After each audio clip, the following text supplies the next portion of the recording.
Have you ever gone out of the way to express your love for your partner only to feel totally unappreciated? There could be a reason for this. That's because you're speaking different love languages. In other words, you're expressing your love in the wrong way. Hi, I'm Angela from GrowthGarden, and today we'll be discussing Dr. Gary Chapman's 5 love languages and how you can apply them to express love more effectively and feel loved in return. In this video, we'll look at what the 5 love languages are, how to identify you and your partner's love languages, and use them to express and receive love more effectively. Quick disclaimer, I'm not a certified love language coach. The ideas in these videos are my takeaways from the book and my real life experiences after using them. With that, let's start by understanding what are love languages to begin with. All of us have a primary love language that we speak most naturally. You might also have secondary languages that you are less fluent at. And within each language, you can have different dialects or nuances and expressions. When we receive love in our primary love language, our love tanks get filled. We feel loved,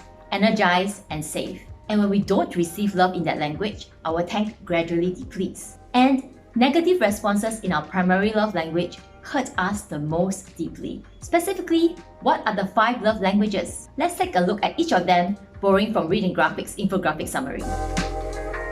Words of affirmation. Words of affirmation are words that build someone up. They can be verbal or written. If your main love language is words of affirmation, you love to hear words like, I love you, and why. You probably appreciate sincere praises like, you look really nice today, or words of encouragement like, I just know that you aced that interview today. On the other hand, you find it especially hurtful when people make insulting comments, criticisms, or speak in a harsh tone of voice at you. If this is your partner's primary love language, you should regularly share words of love, compliments, and encouragement. Be sensitive with your tone of voice. And consider dialects like praising your spouse in front of others, sharing the credit for your accomplishments, or using written words of appreciation and affirmation. Next up is quality time. If this is your primary language, then you like to do things together with your partner and have his or her full, undivided attention. This could include deep conversations where you listen attentively to each other while maintaining eye contact and sharing your feelings openly. Or you may love doing things together that you both enjoy. Basically, you find it especially hurtful if your partner is distracted when you're together, postpones your dates, or doesn't really hear what you're saying. If this is your partner's love language, make sure you intentionally block out time in your calendar for them and give them your full attention during those times. It doesn't count if you're watching TV or just swiping on your phone while you're together. Remember, the things you do are often not as important as the act of being fully present with them. Receiving gifts. If this is your primary language, then you see gifts as a symbol of love. You feel like the other person is thinking about you and values you above whatever he or she had to sacrifice to bring you that gift. This love language includes the gift of yourself, where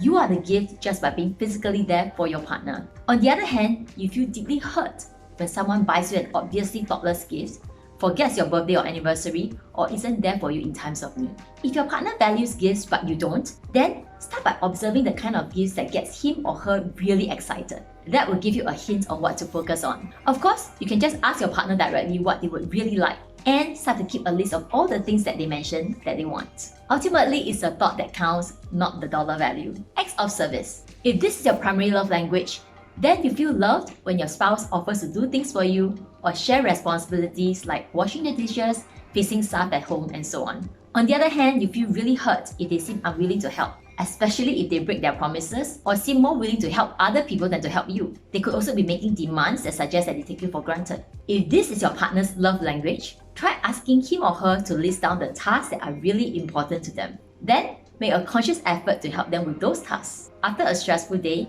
it will be music to their ears to hear you say, you look like you could do with some rest. Here, let me take over those chores. Physical touch. If this is your primary love language, you might value hugs, kisses, making love, or other meaningful touches as expressions of love. Physical neglect, abuse, or infidelity are inappropriate for anyone, but they're especially hurtful for you if this is your main love language. Like other love languages, there are different dialects here, so it's important to find out what your partner wants. For example, you might prefer a back rub or holding hands, while your partner might value a deep hug or kisses. The best way to find out is to discuss your preferences.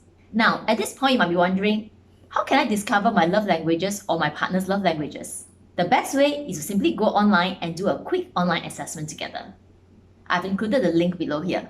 Or you can simply take some time to observe what your partner does and what you do yourself. We tend to speak in our primary love language, so it's relatively easy to identify them once you pay attention.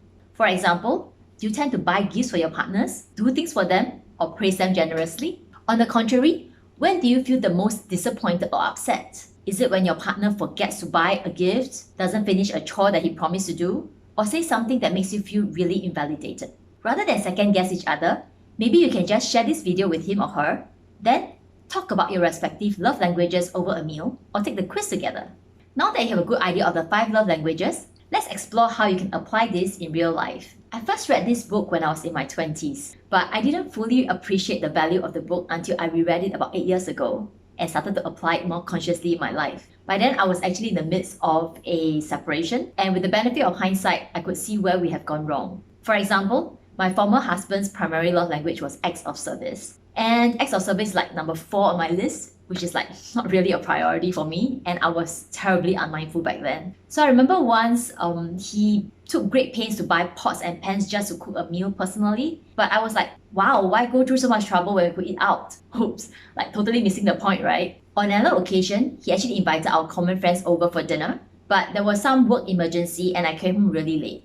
I was still working in corporate back then. So he was visibly upset, but I didn't realize how bad it would have been for someone whose primary love language was acts of service. It's probably like a slap in the face for him. On the contrary, my top 2 love languages are physical touch and quality time. But Singapore is really hot and humid, and there were times where I might take his arm and he'll be like shaking it off because he was perspiring. And when it came to quality time, he would be happy to just watch a movie or play Wii together with our daughter.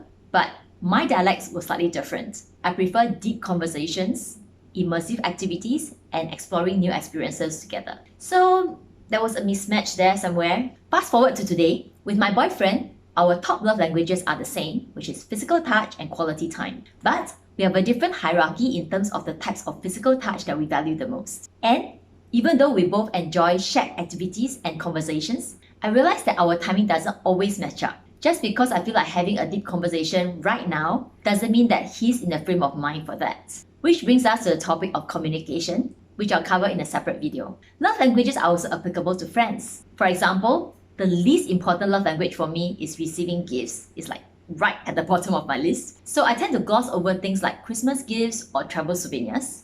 But I come to notice that some of my closest friends will go out of their way to find thoughtful gifts for me. Hint, it's important to them. So I now consciously seek out meaningful gifts, even though it's not intuitive to me. Another great way to apply love languages is by using Dr. Chapman's concept of a love tank. Regularly ask your partner, on a scale of 1 to 10, how full is your love tank tonight? Then ask how you can help to fill it. And don't forget to fill your own love tank. As we explore in the video on the paradox of love, you can only truly love others when you love yourself first. Obviously, a strong relationship requires much more than just expressions of love. But knowing your respective love languages can help you to keep your love tanks full so you have the energy and positive feelings to work out any other issues in your relationship. So, what are your love languages? Do share this video with your partner, try out the ideas, and share your experiences in the comments below. Don't forget to check out the links in the description for the book and book summary. Finally, do like and subscribe if you haven't done so already. See you in the next video.